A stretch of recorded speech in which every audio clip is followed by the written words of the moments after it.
Hello students, welcome to my channel KS classes. आज हम पढ़ेंगे क्लास 10 से बायोलॉजी का चैप्टर फर्स्ट, लाइफ प्रोसेसेस। इसमें हम पढ़ेंगे इंट्रोडक्शन किसके बारे में, लाइफ प्रोसेसेस के बारे में, और न्यूट्रिशन प्लांट्स का। इंट्रोडक्शन। सारे प्लांट्स यानी कि all the plants and animals including micro organism are alive और लिविंग बींग्स। सारे प्लांट्स और एनिमल्स, यहाँ तक कि माइक्रो ऑर्गेनिज्म भी जिंदा होते हैं क्योंकि वो चलते हैं। हम भी लिविंग बींग हैं क्योंकि हम चलते हैं, और सिर्फ चलते ही नहीं है, हम रिप्रोडक्शन भी करते हैं। काफ़ी सारे कैरेक्टरिस्टिक जो कि एक लिविंग बींग के होने चाहिए वो हम परफॉर्म भी करते हैं। जो मोस्ट इम्पॉर्टेंट क्राइटेरिया है जो डिसाइड करता है कि क्या ये चीज़ अलाइव है या फिर नहीं है, वो है उसका movement.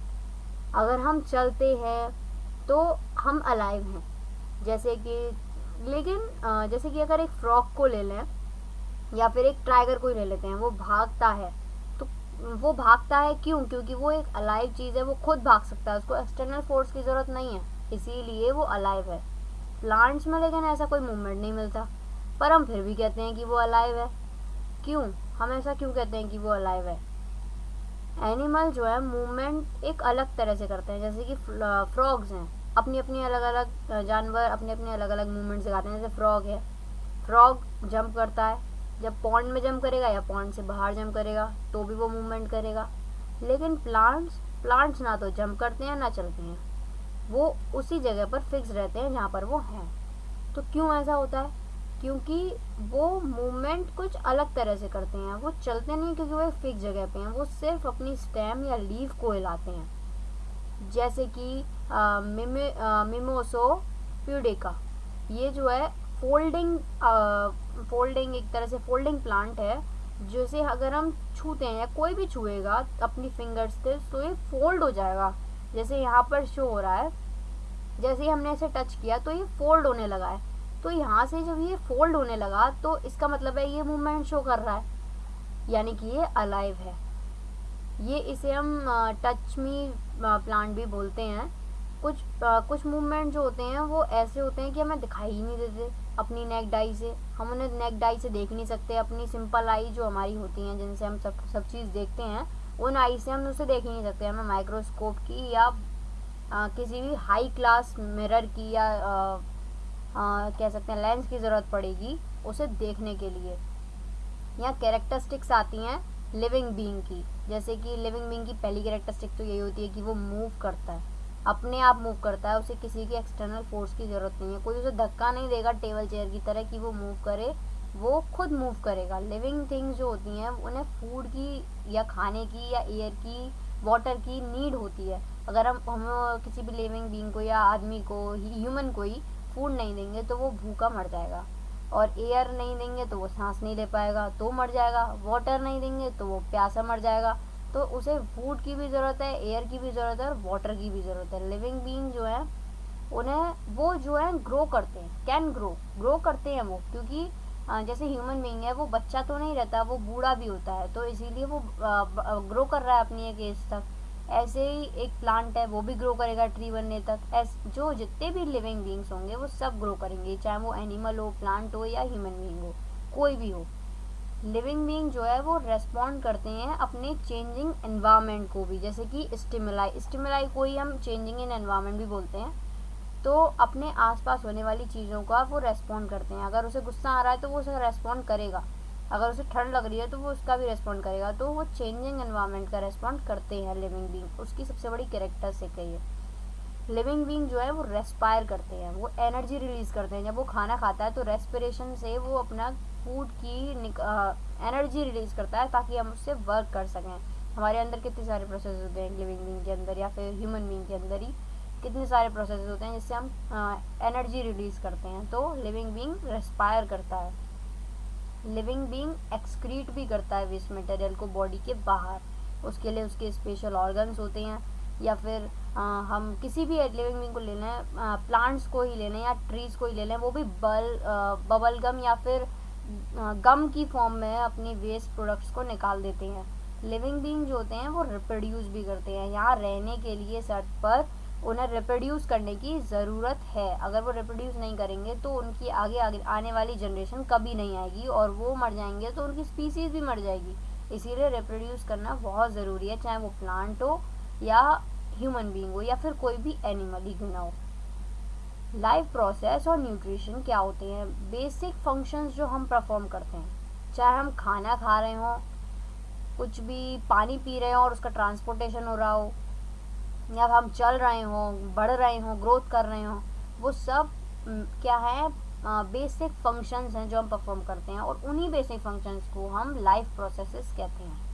Nutrition, respiration, transportation, excretion, control and coordination, growth, movement और रिप्रोडक्शन, ये सब क्या है? लाइफ प्रोसेसेस हैं जो हम परफॉर्म करते हैं डे टू डे लाइफ में। फूड जो है एक काइंड का फ्यूल है हमारे लिए, अगर वो नहीं होगा तो हम काम नहीं कर पाएंगे, वो हमें एनर्जी देता है काम करने की।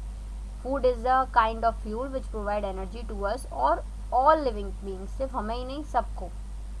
प्रोसेस जो है टेकिंग फूड, यानी कि the process of taking food and neutralising it, यानी कि सिर्फ खाना ही नहीं, उसे न्यूट्रलाइज भी करना न्यूट्रिशन कहलाता है। किसी भी प्रोसेस से हो सकता है वो, किसी के भी अंदर, चाहे वो बस उसे फूड लेना आना चाहिए और उसे यूटिलाइज करना आना चाहिए, यानी डाइजेस्ट करना आना चाहिए। यहाँ पर दो टाइप के मोड ऑफ न्यूट्रिशन होते हैं। पहला होता है ऑटोट्रॉफिक और दूसरा होता है हीटरोट्रॉफिक। ये दो टाइप के हैं। अब इसमें ऑटोट्रॉफिक न्यूट्रिशन जो होता है वो कौन से टाइप का न्यूट्रिशन है? वो ऐसा न्यूट्रिशन है जिसमें ऑर्गेनिज्म जो है वो अपना फूड खुद बनाएगा। किससे? इनऑर्गेनिक सब मटेरियल से। जैसे कि इनऑर्गेनिक में आते हैं जैसे एयर में प्रेजेंट, या फिर सिंपल जैसे CO2, हवा भी मिल जाती है, पर H2O भी, वाटर वेपर की फॉर्म में होता है, जो हमारे एनवायरनमेंट में ही प्रेजेंट होते हैं। उन इनऑर्गेनिक सब्सटेंस से खाना बनाने वाले ऑटोट्रॉफिक एनिमल्स या प्लांट्स कहलाते हैं। प्लांट्स ही होते हैं ऑटोट्रॉफिक तो, और ज़्यादातर प्लांट्स ही होंगे ऑटोट्रॉफिक। जैसे कि इस डायग्राम में दिखाया गया है कि लाइट एनर्जी जो है वो प्लांट जो है इधर से एब्जॉर्व कर रहा है यहाँ से, और CO2 भी एब्जॉर्व कर रहा है, और यहाँ से ये क्या कर रहा है? ऑक्सीजन और ग्लूकोज। जैसे ग्लूकोज तो इसका फूड ही है, उसे ये स्टोर करेगा, उससे एनर्जी, उससे अपने सारे काम करवाएगा, क्योंकि इसे एनर्जी तो चाहिए, वो ग्लूकोज की फॉर्म में है खाना। और ऑक्सीजन ये रिलीज़ कर देगा एनवायरनमेंट में, क्योंकि उसकी इसे कोई ज़रूरत नहीं है, वो सिर्फ एक्स्ट्रा अमाउंट में रिलीज़ हो रही है। रूट से वाटर ले रहा है, जबकि हम चाहें तो एयर से भी वाटर ले सकते हैं, लेकिन ये वाटर काय से लेगा? रूट से ले रहा है, मिनरल्स भी ले रहा है। तो ये एक प्रोसेस है जिसे हम वो परफॉर्म करते हैं और अपना खाना बनाते हैं। इसी प्रोसेस इस जो मोड ऑफ न्यूट्रिशन को वो कर रहे हैं उसे हम ऑटोट्रॉफिक मोड ऑफ न्यूट्रिशन कहते हैं। अब आते हैं हीटरोट्रॉफिक मोड ऑफ न्यूट्रिशन पर। इसके 3 टाइप होते हैं: पैरासिटिक, सेप्रोफाइटिक और होलोजोइक। इसमें पैरासिटिक जो होते हैं वो क्या करते हैं? किसी भी ऑर्गेनिज्म को मारे बिना उससे खाना खाते हैं। यानी कि अगर हम कुछ खा रहे हैं और हमारे अंदर पैरासाइट्स हैं तो वो हमारे ही खाने को खाएंगे, लेकिन हमें मारेंगे नहीं। वो हमारे ही खाए हुए खाने को खा लेंगे लेकिन मारेंगे नहीं, हमारे अंदर रहेंगे। बहुत सारे ऐसे ऑर्गेनिज्म या कह लेंगे और बहुत सारे बैक्टीरियाज या फिर पैरासिटिक ऑर्गेनिज्म हमारे अंदर होते हैं जो हमें डिसीज़ से भी बचाते हैं, और कुछ तो ऐसे होते हैं जो हमारे अंदर रहते ही हैं। तो वो क्या करते हैं? हमें मारते तो नहीं हैं, लेकिन हमारे खाने को ही वो खा लेते हैं, जो डाइजेस्ट करने में यूज़ करते हैं। सेप्रोफाइट्स वो होते हैं जो मरे हुए ऑर्गेनिज्म को खाते हैं, यानी उन्हें मार कर। जैसे कि जो यहाँ मशरूम है फोटो में, ये मरे हुए प्लांट से फूड लेता है। जैसे ये ट्री है, ये डेड है या डिकेइंग है, उससे ये फूड ले रहा है और यहाँ पर सरवाइव कर रहा है। क्यों? क्योंकि ये डेड प्लांट से ही अपने फूड लेते हैं, ये जिंदा नहीं रखते, ये मरे हुए से खाते हैं। ये जो होते हैं इस टाइप के ऑर्गेनिज्म, ये जिंदा ऑर्गेनिज्म से खाना खाते हैं, उसके खाने को ही यूज़ करते हैं। उसके या तो हेल्प करेंगे कि डाइजेशन में, या फिर उसे डिसीज दे देंगे। जैसे कि अब यहाँ तीसरे टाइप के आते हैं होलोजोइक कॉम्प्लेक्स ऑर्गेनिक मैटर खाते हैं। ये जैसे एक गिलहरी है, जिसे हम स्क्वायरल भी बोलते हैं, ये क्या करती है? ये नट्स होते हैं, नट्स खाती है। तो नट्स खाकर ये क्या करेगी, ये तो नट्स नहीं खाते। क्यों नहीं खाते, क्योंकि ये इनके अंदर डाइजेशन प्रोसेस थोड़ी नहीं हो रही है, लेकिन इनके अंदर हो रही है, इसीलिए तो ये नट्स खा रहे हैं और वो नट्स इनके अंदर जाकर डाइजेस्ट हो जाएगा। तो उन ऐसे टाइप के ऑर्गेनिज्म जो कि खाते हैं और अंदर जाके किसी अलग अलग डाइजेशन प्रोसेस से, इंटरनल प्रोसेस से उसे डाइजेस्ट करते हैं, उन्हें holozoic mode of nutrition organism बोलते हैं। इसमें आते हैं न्यूट्रिशन इन प्लांट्स। प्लांट्स में कैसे होता है न्यूट्रिशन। सारे प्लांट्स होते हैं ऑटोट्रॉफिक होते हैं, तो हमें पता ही है ज़्यादातर प्लांट्स ऑटोट्रॉफिक होते हैं, ज़्यादातर। कुछ तो ऐसे होते हैं जो होलोजोइक होते हैं, कीड़े मकोड़े खाते हैं, पर कुछ ही ऐसे होते हैं, बाकी सब ऑटोट्रॉफिक होते हैं। अब वो अपना फूड खुद ही बना रहे हैं, किससे, फोटोसिंथेसिस प्रोसेस से। फोटोसिंथेसिस क्या है, फोटोसिंथेसिस एक ऐसी प्रोसेस है जिसमें ग्रीन प्लांट्स अपना फूड किससे बनाते हैं, CO2 से, वाटर से, और वो किसे यूज़ करते हैं, सनलाइट को, और वो भी किसकी प्रेजेंस में, क्लोरोफिल की प्रेजेंस में। जैसे कि CO2 है, यहाँ रिएक्शन हो रहा है CO2 का H2O के साथ। H2O एक वाटर है, CO2 कार्बन डाइऑक्साइड है, इन दोनों का रिएक्शन हो रहा है जो कि एयर में ही मौजूद होते हैं, या फिर रूट से वाटर आ सकता है। और सन एनर्जी यहाँ पर प्रेजेंस है, इसको यूज़ करके ही ये कुछ काम करेंगे, इसके बिना ये काम नहीं करेंगे। और क्लोरोफिल की प्रेजेंस में हो रहा है ये काम। क्लोरोफिल ग्रीन पिगमेंट हो जाए जो कि एक लीफ के इस पूरे एरिया को, जो ग्रीन ग्रीन आपको दिख रहा है, ये पूरा क्लोरोफिल से भरा हुआ है। अगर क्लोरोफिल नहीं होगा तो ये लीफ ग्रीन ही नहीं होगी, इसीलिए ये जो ग्रीन पिगमेंट है ये क्लोरोफिल ही है। बिना क्लोरोफिल के ये लीफ वाइट हो जाएगी, बिना कलर डिकलराइज्ड हो जाएगी। अभी इससे क्या रिएक्शन हो रहा है, ये C6H12O6 बना रही है, जो कि ग्लूकोज होता है, जो ये फूड की फॉर्म में उसे स्टोर करते हैं, या फिर इसे इनका फूड भी कह सकते हैं। ये इस फूड को खाते हैं या इससे एनर्जी प्रोड्यूस करते हैं। और यहाँ ये O2 एक्स्ट्रा में रिलीज़ हो रहा है, जो कि हमारे इस्तेमाल आता है। ऑक्सीजन रिलीज़ करते हैं प्लांट, उसे ही हम अपने रेस्पिरेशन में यूज़ करते हैं। एक्स्ट्रा ग्लूकोज जो होता है, जो वो यूज़ नहीं करते, जैसे कि हमारा भी तो कुछ खाना होता है जो बच जाता है, तो वो एक्सक्रीट हो जाता है बॉडी से। ऐसे ये क्या करेंगे, जो एक्स्ट्रा ग्लूकोज इनके पास बचेगा, वो लीफ जो है वो उसे चेंज कर देंगी किस में, स्टार्च में, और स्टोर कर लेंगी स्टार्च की ही फॉर्म में। जैसे कि स्टार्च है वो अंडर आता है किस कैटेगरी के, कार्बोहाइड्रेट्स की कैटेगरी के। कार्बोहाइड्रेट्स की कैटेगरी के नीचे स्टार्च भी आता है, ग्लूकोज भी आता है। ग्रीन प्लांट्स जो होते हैं वो कन्वर्ट करते हैं सनलाइट एनर्जी को केमिकल एनर्जी में। किस लिए, फूड बनाने के लिए। अगर वो सनलाइट एनर्जी को केमिकल एनर्जी में नहीं कन्वर्ट करेंगे तो फूड नहीं बनेगा, इसीलिए वो सनलाइट एनर्जी को केमिकल एनर्जी में कन्वर्ट कर देते हैं। फोटोसिंथेसिस जो है टेक प्लेस होती है 3 स्टेप्स में। जैसे कि पहला स्टेप होता है इसका absorption of sunlight. Chlorophyll absorb करेगी सनलाइट को, सीधी सीधी बात है। कन्वर्जन होगा लाइट एनर्जी का केमिकल एनर्जी में, तभी हमारे फूड बन सकता है, वरना नहीं बनेगा। और स्प्लिट होंगी इसी वजह से, क्योंकि ये केमिकल एनर्जी में कन्वर्ट हो गई, इसी वजह से जो वाटर होगा वो किस में स्प्लिट हो जाएगा, H2 और O2 में। हमें वाटर का फॉर्मूला पता ही है, H2O होता है, और जब हम इसे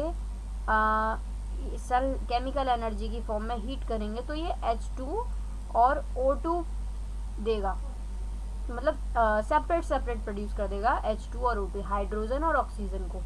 तो लाइट एनर्जी से ही ये पॉसिबल है, क्योंकि लाइट एनर्जी जब केमिकल एनर्जी में चेंज होगी तो वो अपने साथ वाटर को भी तो कन्वर्ट करेगी, तो उसे H2 और O2 प्रोड्यूस कर देगी वो।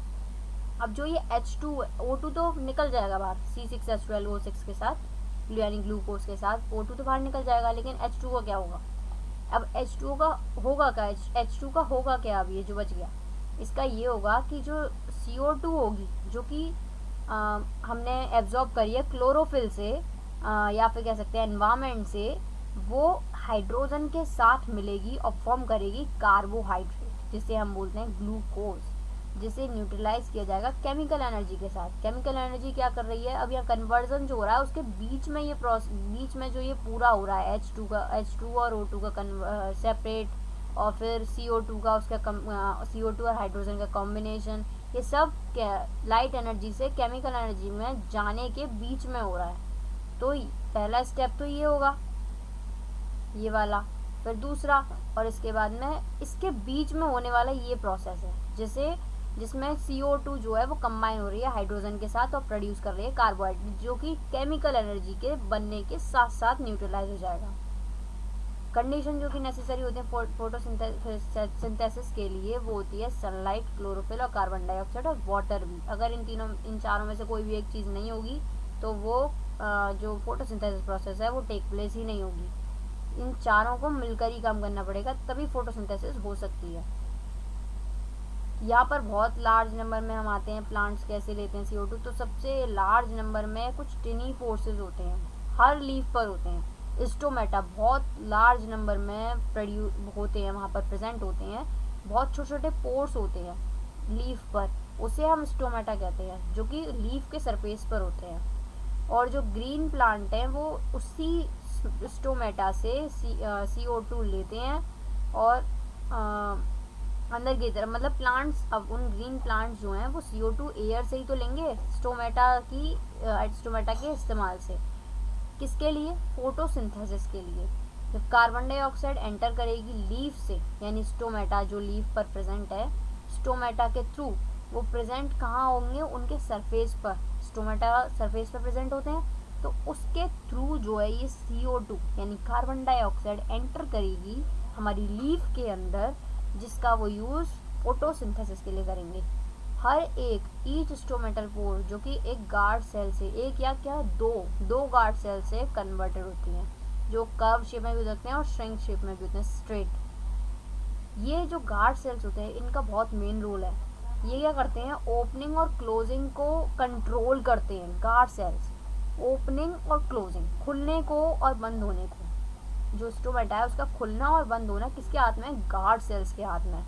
जब वाटर फ्लो होगा किसमें? गार्ड सेल से, तो वो क्या करेंगे? स्वेल होने लगेंगे, यानी फूल जाएंगे, एक तरह से फूल जाएंगे। और फिर वो क्या करेंगे? कर्व शेप ले लेंगे, जो क्या करेगा कि पोर, स्टोमेटल पोर जो है उसे क्लोज, ओपन कर देगा एक तरह से।